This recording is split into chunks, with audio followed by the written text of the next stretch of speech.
Assalamualaikum warahmatullahi wabarakatuh, pemirsa Persyarikatan Muhammadiyah. Kali ini kami akan hadirkan program Kita dan Muhammadiyah. Program Kita dan Muhammadiyah adalah program yang akan membahas sejarah Ortom dan apa saja harapan para Ortom menjelang Muktamar Muhammadiyah dan Aisyah ke-48. Organisasi Otonom Muhammadiyah ialah organisasi atau badan yang dibentuk oleh Persyarikatan Muhammadiyah yang dengan bimbingan dan pengawasan diberi hak dan kewajiban untuk mengatur rumah tangganya sendiri, membina warga Persyarikatan Muhammadiyah tertentu, dan dalam bidang-bidang tertentu pula dalam rangka mencapai maksud dan tujuan Persyarikatan Muhammadiyah. Ortom dalam Persyarikatan Muhammadiyah mempunyai karakteristik dan spesifikasi di bidang tertentu. Salah satu ortom dalam Persyarikatan Muhammadiyah adalah Hizbul Wathan. Hizbul Wathan adalah gerakan kepanduan Hizbul Wathan atau disingkat HW, adalah salah satu organisasi otonom atau ortom Persyarikatan Muhammadiyah. HW didirikan pertama kali di Yogyakarta pada 1336 Hijriah atau 1918 atas prakarsa Kiai Haji Ahmad Dahlan yang merupakan pendiri Muhammadiyah. Prakarsa itu timbul saat ia selesai memberi pengajian di Solo dan melihat latihan JPO atau Javanse Padinvers Organisasi di alun-alun Mangkunegaran Solo. HW ini kemudian meniadakan kegiatan dan bergabung ke dalam gerakan Pramuka pada tahun 1961 dan dibangkitkan kembali oleh pimpinan pusat Muhammadiyah.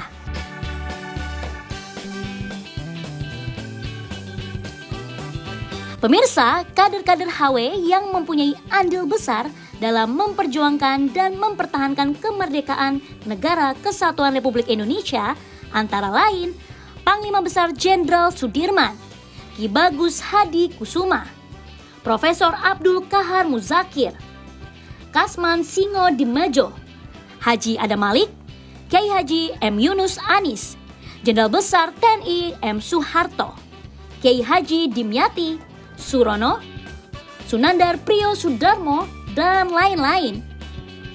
HW didirikan untuk menyiapkan dan membina anak, remaja, dan juga pemuda yang memiliki akidah, mental, dan fisik, juga berilmu dan berteknologi, serta berakhlak karimah dengan tujuan terwujudnya pribadi muslim yang sebenar-benarnya dan siap menjadi kader persyarikatan, umat, dan juga bangsa Indonesia.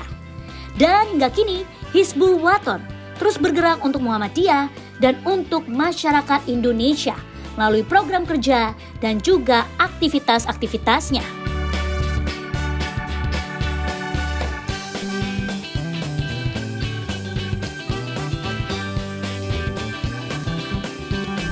Dan di episode kali ini bersama Ramanda Endra Widyarsono selaku Ketua Umum Kuartir Pusat Gerakan Kepanduan Hizbul Wathan dan juga Muhammad Zairin selaku Sekretaris Umum Kuartir Pusat Gerakan Kepanduan Hizbul Wathan.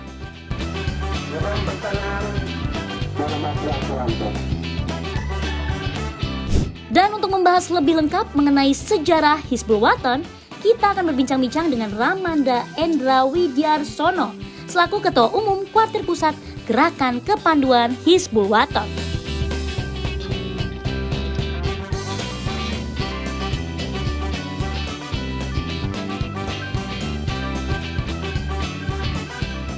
Tentang Hizbul Wathan ini sejarahnya kan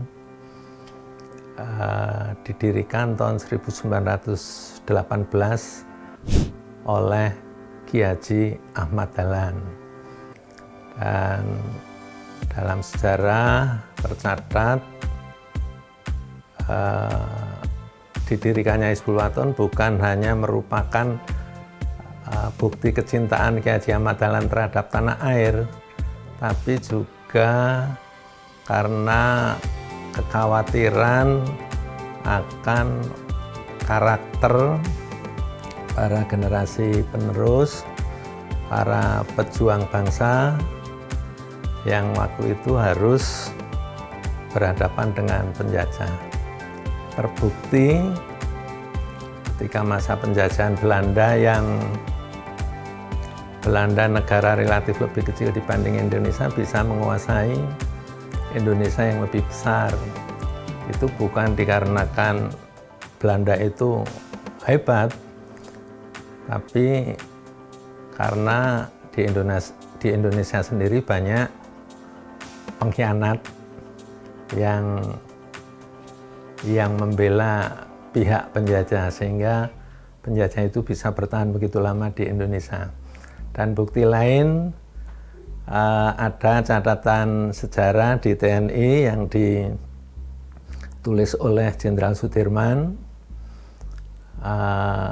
Bunyinya begini: siapkan 10 peluru dalam senapanmu, 1 peluru untuk musuh dan 9 untuk pengkhianat. Kenapa saya mencontohkan Jenderal Sudirman?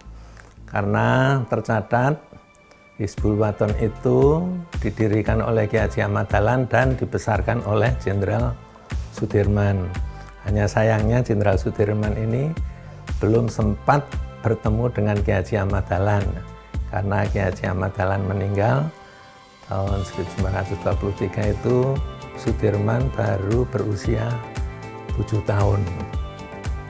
Kemudian tentang sejarah Hizbul Wathan, pada awalnya itu gagasan didirikannya itu kan berawal dari kegiatan Ki Haji Ahmad Dahlan yang melakukan kegiatan pengajian Sidik Amanah Tabligh Fatona. Kalau waktu itu singkatannya SATV ya, di Solo. Kemudian ketika beliau pulang di Mangkunegaran itu melihat kegiatan pelatihan kepanduan yang waktu itu diselenggarakan oleh Mangkunegaran, namanya JPO. Kemudian sepulang dari Solo itu Ki Haji Ahmad Dahlan memanggil santrinya, salah satunya Sumodirjo yang waktu itu guru di SD Muhammadiyah Kauman, kemudian Pak Sarbini yang guru di SD Muhammadiyah Bausasran, kemudian satu lagi dari Kota Gede. Disampaikan hal itu, agaknya santri yang guru Muhammadiyah Sumodirjo itu menangkap dan tahu maksudnya, karena beliau dulu pernah mendapat pendidikan militer ya, yang beliau sendiri tidak nyaman di masyarakat karena beliau disebut mantan serdadu. Kemudian kegiatan pelatihan pertama Hizbul Wathan itu dimulai di SD Muhammadiyah Suronatan ya. Suronatan itu berdekatan dengan tempat tinggal Ki Haji Ahmad Dahlan, dan kita juga sudah mendirikan monumen di sana sebagai tempat pertama kali latihan gerakan kepanduan Hizbul Wathan ya, di SD Muhammadiyah Suronatan itu. Kemudian dalam perkembangannya kepanduan yang semula namanya Pathfinder Muhammadiyah ini itu seiring dengan perkembangannya berganti nama pada tahun 1920 atas usul Kiai Hajid ya, itu menjadi Hizbul Wathan ya. Dan dalam perkembangannya pasang surut, bahkan tahun 42 itu sempat dilarang beroperasi, berkegiatan dikarenakan dianggap mengganggu pemerintahan Jepang waktu itu ya. Semua kepanduan itu disatukan dalam wadah yang namanya peta ya. Tapi ini perlu ditelusuri dalam sejarah. Ini peta ini kan pembela tanah air ya. Sedangkan Hizbul Wathan sendiri itu kan artinya juga sama pembela tanah air. Dan pionirnya di peta itu Sudirman. Sudirman itu sendiri juga kader dari Hizbul Wathan ya.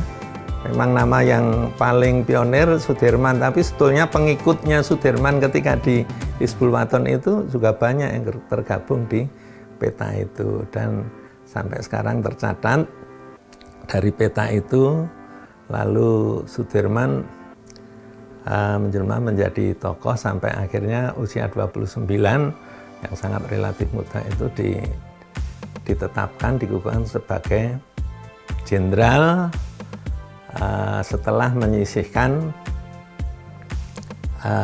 pesaingnya atau kompetitornya itu Urip Sumoharjo yang relatif fisiknya lebih gagah, lebih besar, dan berpendidikan militer. Sedangkan Sudirman itu bekalnya ya hanya di peta yang sebelumnya Pandu Hizbul-Wathan itu. Tapi karena kesolehannya, karena semangat tauhidnya yang tinggi, dan waktu itu Sudirman juga sudah disebut sebagai seorang kiai, seorang ustadz. Ya. Bahkan kalau Ketua Umum PP Muhammadiyah itu menyebut Pak Dirman itu kan setengah sufi gitu ya. Nah karena integritasnya, semangat tauhidnya yang tinggi itu akhirnya terpilih Sudirman sebagai jenderal ya. Tapi secara historis belum pernah mendapatkan pendidikan militer. Nah, itu Sudirman. Banyak hal yang menarik dari Sudirman itu yang sampai sekarang ini kita harus merebut tafsirnya. Dikatakan karena merebut tafsir, kenapa? Karena banyak yang menarik-narik Sudirman itu ke arah mistis. Banyak dikatakan Sudirman itu mempunyai kesaktian sehingga Belanda tidak bisa menangkap Sudirman walaupun sudah masuk dalam suatu rumah dan terkepung itu. Nah, kita harus menyampaikan hal sebenarnya apa yang terjadi pada Sudirman itu ketika ditanya anak buahnya kesaktiannya apa itu, jawaban Sudirman ya beliau punya 3 kesaktian, yaitu 1, selalu sholat tepat waktu, kemudian selalu menggantung wudhu. Makanya pada saat gerilya itu kan anak buahnya pada bawa kendi. Nah, yang kendi itu banyak ada yang menafsirkan salah satu kesaktian itu. Dan yang ketiga, semua yang dikerjakan itu semata-mata untuk Allah. Lah itu 3 kesaktiannya. Tapi ada yang mengatakan bahwa kendinya menjadi kesaktian, keris yang diselipkan di depan. Keris itu kan hadiah seorang pamong ketika Sudirman menjadi guru di Muhammadiyah di Cilacap itu. Bahkan dalam filmnya Sudirman itu kan ketika dibombardir oleh musuh dengan pesawat itu, Sudirman bisa mengusir pesawat itu dengan mengacungkan keris itu ke atas. Padahal Sudirman itu tidak pernah menggunakan keris itu. Dia hanya diselipkan di depan dadanya itu aja. Sebagai bukti kalau Sudirman nggak pernah menggunakan senjata itu ya, di mana saja kita ketemu patung Sudirman itu nggak pernah ada yang dalam keadaan action mengeluarkan senjata, itu nggak ada. Ya, semuanya selalu dalam keadaan berwibawa sebagai seorang Muslim yang kafah begitu. Beda dengan patung pejuang yang lain itu. Di Solo itu ada Supriyadi bawa pistol, terus di Ponorogo mengunus keris, kalau Pak Sudirman tidak. Itu tentang Sudirman yang menjadi ikon gerakan kita, gerakan Panduan Hizbul-Wathan. Pemirsa, setelah ini kita akan kembali lagi di Kita dan Muhammadiyah, masih membahas mengenai Hizbul-Wathan atau HW. Tetap di Kita dan Muhammadiyah.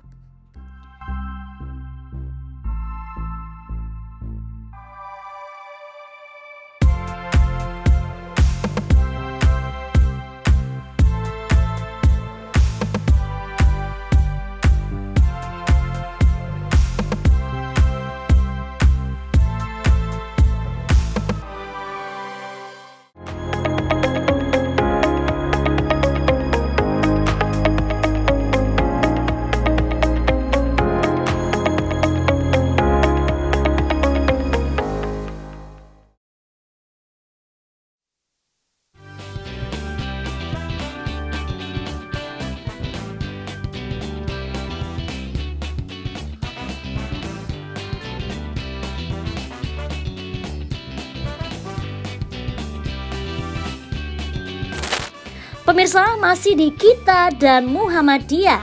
Dan kita masih bersama Ramanda Endra Widyarsono selaku Ketua Umum Kuartir Pusat Gerakan Kepanduan Hizbul Wathan yang akan membahas mengenai fungsi utama dari Hizbul Wathan.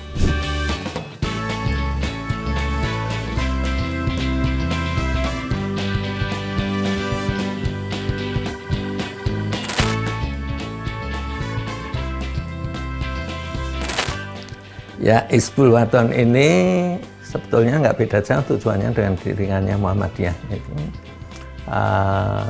Khususnya bidang Dikdasmen ya, membantu persyarikatan untuk mempersiapkan anak generasi muda dalam terbentuknya insan yang berakhlakul karimah dengan jalan memperteguh iman, mempergiat ibadah, mempertinggi semangat berjuang keislaman untuk tercapainya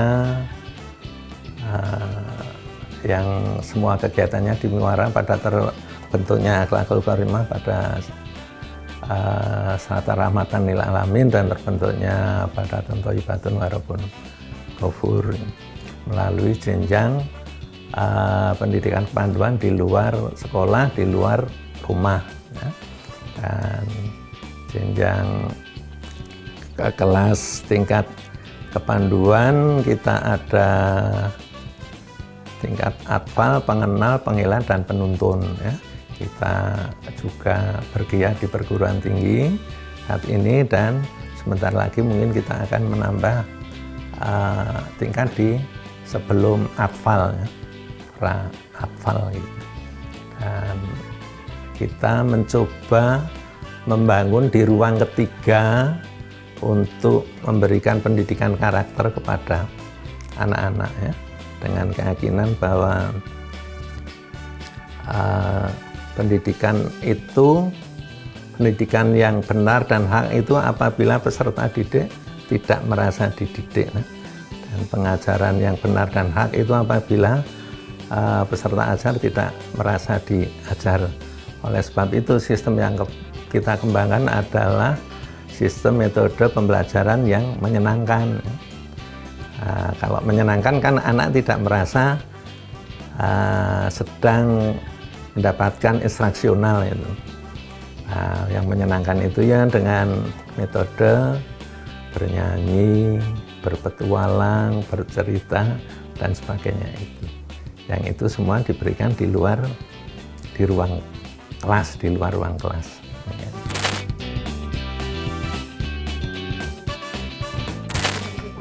Struktur kepengurusannya ada kuartir pusat ya hampir sama dengan pengurusan PP, itu ada 13 pimpinan. Lalu karena kita merasa ada departemen baru yang harus ditambahkan, lalu kita menambah pimpinan. Itu di kuartir pusat ya. Kuartir pusat ada ketua umum, sekretaris umum, bendara umum, kemudian bidang-bidang. Ketua yang membidangi, terus di bawahnya ada bidang-bidang. Itu yang di tingkat pusat. Kemudian di tingkat wilayah, itu bidang-bidangnya tidak harus sama dengan yang ada di kuartir pusat, tapi menyesuaikan kebutuhan yang di wilayahnya. Barangkali wilayah itu punya pesisir lah, akan memperkuat departemen bidang kebaharian. Mungkin kuartir wilayah itu di daerah agraris, dia akan memperkuat bidang karya mandiri, bidang agriculture begitu. Jadi yang di wilayah tidak harus sama dengan di pusat. Kemudian di bawah kuartir wilayah ada kuartir daerah. Kuartir daerah itu di bawahnya nanti ada khobilah-khobilah yang berpangkalan di amal usaha pendidikan atau di kawasan itu bisa di cabang, bisa di ranting. Ya, dan Hizbul Wathan ini tidak dibatasi usianya, dari anak kecil sampai dewasa dan lintas gender, laki perempuan. Jadi bisa dipahami kalau Ortum Hawi ini anggotanya paling banyak. Nah pemirsa, setelah berbincang-bincang dengan Ketua Umum, sekarang kita akan berbincang-bincang dengan Sekretaris Umum Kuartir Pusat Gerakan Kepanduan Hizbul Wathan, yaitu Muhammad Zairin.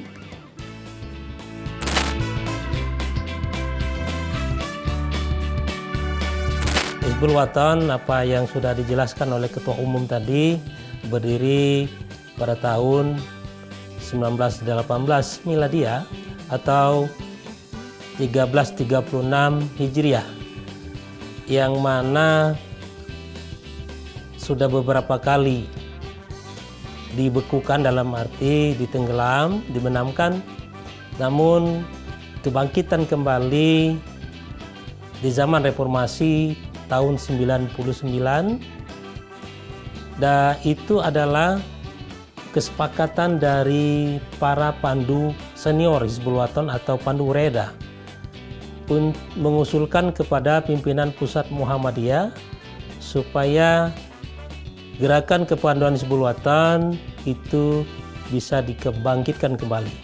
Alhamdulillah pada tahun 1999 dan pada muktamar Muhammadiyah tahun 2000 itu Hizbul Wathan secara resmi dibangkitkan kembali. Namun sebelum kebangkitan tahun 99 itu Hizbul Wathan adalah berbentuk majelis. Jadi majelis Hizbul Wathan. Namun setelah kebangkitan di masa reformasi tahun 99 itu Hizbul Wathan adalah sebagai ortom, sehingga bisa mengembangkan dirinya sendiri. Nah, adapun ketika kebangkitan ini, markasnya Hizbul Wathan itu ada di sekolah-sekolah Muhammadiyah, sekolah-sekolah Aisyah, dan perguruan tingginya. Kalau sebelumnya adalah di kawasan atau di ranting. Nah, dilihat dari kawasan tersebut, maka yang menjadi sasaran adalah anak, remaja, dan dewasa. Kemudian, karena ini di sekolah adalah pendidikan karakter, yang mana kalau di sekolah itu mencerdaskan anak didik. Tapi kalau di Hizbul Wathan adalah merubah, membentuk watak dari peserta didik. Wataknya apa? Yang Islami. Nah, itu yang awalnya. Sehingga berkembang dari program-program kepanduan Hizbul Wathan yang tidak terlepas dari metode kepanduan dan prinsip dasar kepanduan yang diajarkan kepada peserta didik yang ada di sekolah maupun di perguruan tinggi. Bahkan di perguruan tinggi Muhammadiyah dan Aisyah, ada beberapa perguruan tinggi Hizbul Wathan itu dijadikan mata kuliah.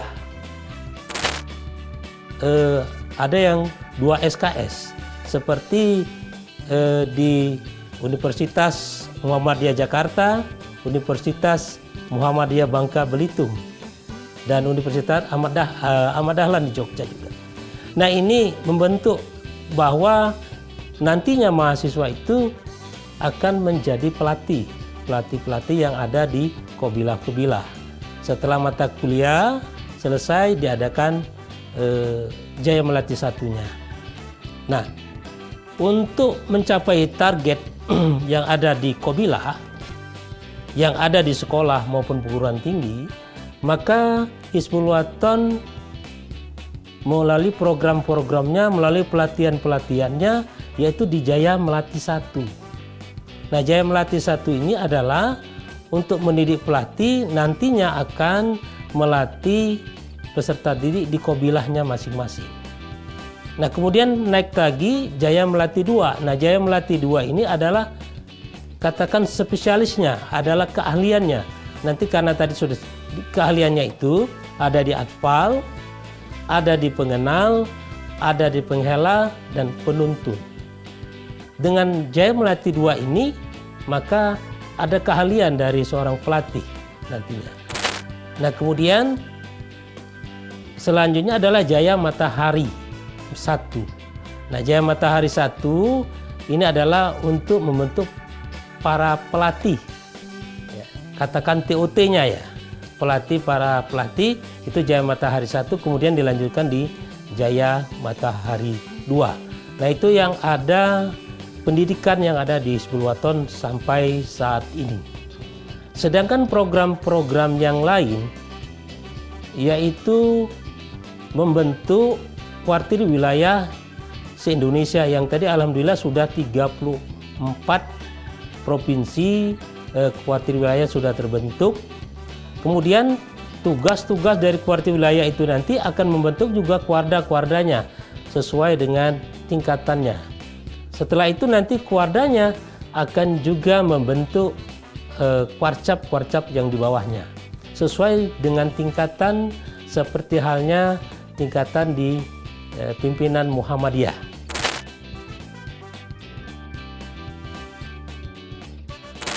Nah, kemudian untuk sekarang ini mulai giat kembali setelah Covid kemarin, Hizbul Wathan mulai bergerak kembali kegiatan-kegiatan yang ada di Qabilah maupun di kuarcapnya, kuardanya. Sekarang ini se-Indonesia sudah mulai bergerak dan latihan-latihan, punya kegiatan-kegiatan termasuk program-program dari tingkat-tingkatan kuartir.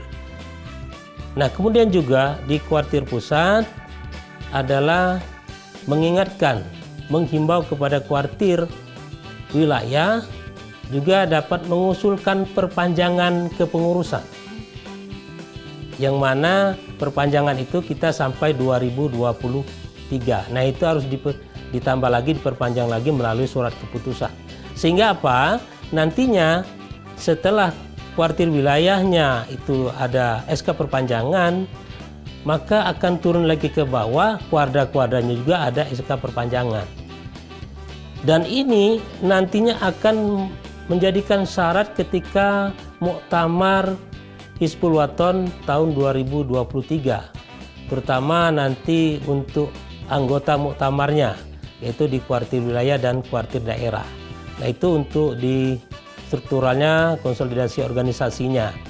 Kemudian yang untuk di peserta didiknya itu semuanya terutama di sekolah-sekolah mulai dan materi-materi yang diajarkan itu sesuai apa yang telah diberikan kepada pelatih-pelatihnya, yaitu di pelaksanaan Jaya Melati 1.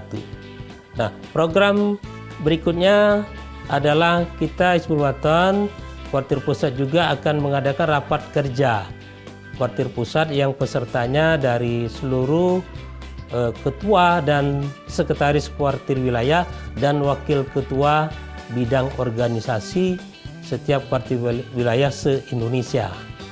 Nah, itu akan insya Allah akan dilaksanakan pada tanggal 15 dan 16 November. Kemudian Hizbul Wathan yaitu kuartir pusat juga menjadi anggota Muktamar Muhammadiyah yang keempat nanti yang ke-48 di Surakarta. Selanjutnya program berikutnya adalah Muktamar Muhammadiyah Muktamar Hizbul Wathan pada tahun 2023 nanti, yaitu di Universitas Muhammadiyah Malang, Kota Malang.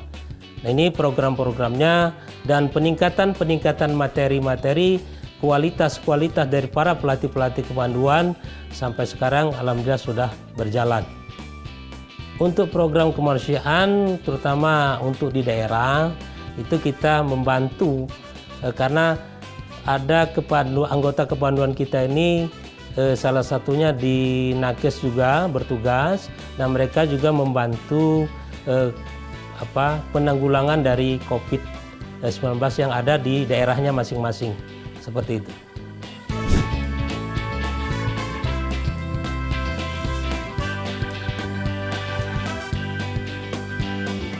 Dan pemirsa, Muktamar Muhammadiyah Aisyah ke-48 tinggal beberapa hari lagi. Banyak pesan dan juga harapan dari Ortom untuk para pemimpin baru Muhammadiyah. Lalu seperti apa harapannya? Jangan kemana-mana, tetap di Kita dan Muhammadiyah.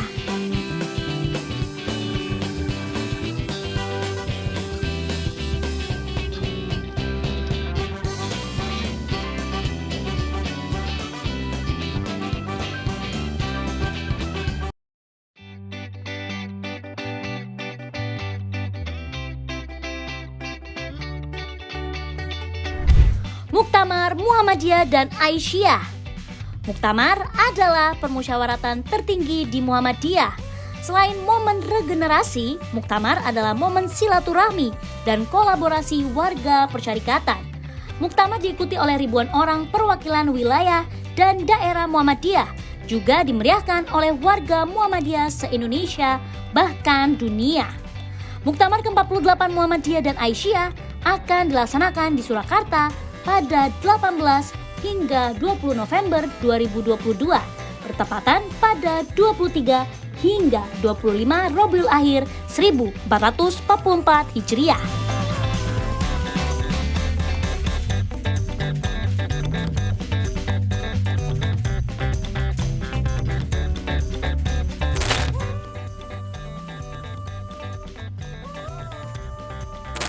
Ya, yang pertama kan sebagai anak organisasi dari Muhammadiyah, Ortom Hizbul Waton ini harus mengawal apa yang menjadi garis kebijaksanaan dan tujuan persyarikatan. Dan muktamar ini menjadi tujuan besar yang harus dicapai Muhammadiyah, maka ya Hizbul Waton ada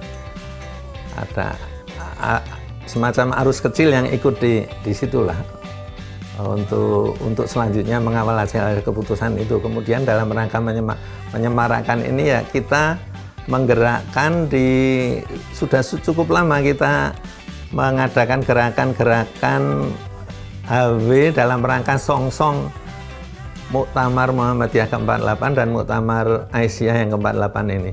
Sebagai contoh misalnya perkemahan besar kemarin saya harus menghadiri di Sumatera Barat itu mengadakan perkemahan besar seluruh kabilah yang ada di Provinsi Sumatera Barat dalam rangka menyongsong. Nah, kemudian dalam pelaksanaan di Solo ini juga kita akan tampilkan drum band dari Jawa Timur, kemudian dari Jawa Tengah kita juga menyiapkan 900 relawan untuk kebersihan dalam event tersebut.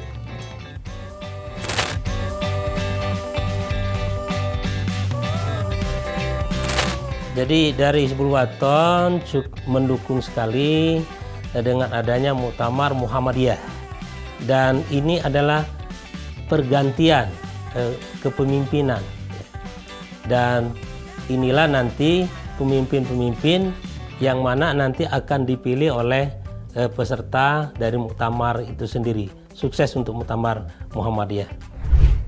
Dan pemirsa, sekian perbincangan kami dengan Ortom Muhammadiyah Hizbul Waton. Tepuk HW. HW. Yes. Hizbul Waton. Yes. Yakin esok sukses. Dan pemirsa, itu dia tadi program kita dan Muhammadiyah yang membahas mengenai ortom-ortom di Muhammadiyah. Minggu depan kita akan ngobrol-ngobrol lagi mengenai ortom Muhammadiyah lainnya. Jadi saksikan terus program Kita dan Muhammadiyah beserta program Pramuktamar lainnya hanya di TV-mu Cerdas Mencerahkan. Terima kasih dan wassalamualaikum warahmatullahi wabarakatuh.